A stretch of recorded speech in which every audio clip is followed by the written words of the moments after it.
Bursa Efek Indonesia kedatangan dua emiten baru, dan untuk membahasnya kita sudah terhubung dengan analis Indo Premier Sekuritas, Mino.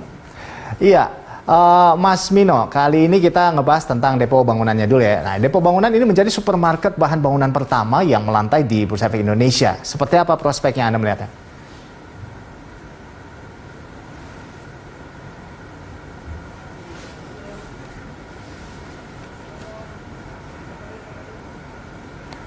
Mas Mino? Ya, pemirsa, sepertinya kita ada kendala teknis, kendala komunikasi dengan Mino. Ya, selamat pagi Mas Mino.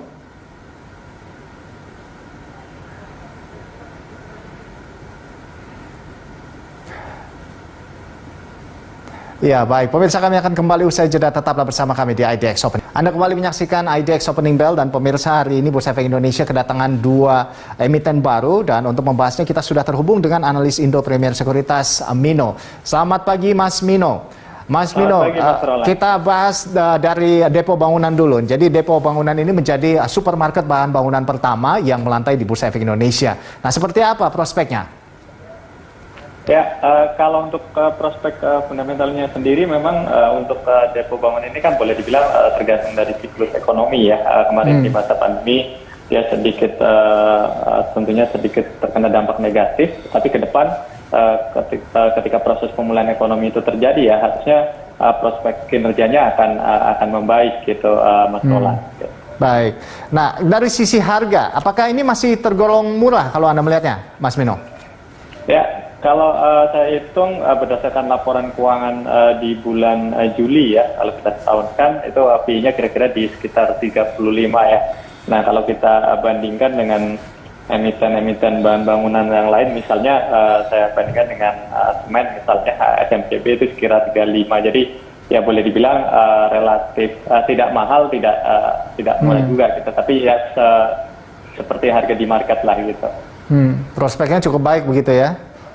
Ya, ini tergantung lagi tadi ya, karena memang ke depan kan boleh dibilang kebutuhan akan rumah kan masih cukup tinggi, Mas Roland. Ya. Jadi kebutuhan akan bangunan tentunya juga prediksi dari tahun ke tahun akan mengalami peningkatan gitu. Baik.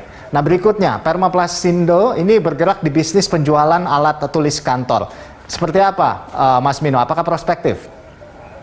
Ya, kalau dilihat di kinerja tahun ini memang ini untuk saham Bino ya, ini terdampak cukup negatif karena kita tahu kebijakan WFA, WFO tentunya akan mengurangi kebutuhan akan alat-alat kantor ya, dan itu terlihat di laporan keuangan Bino gitu.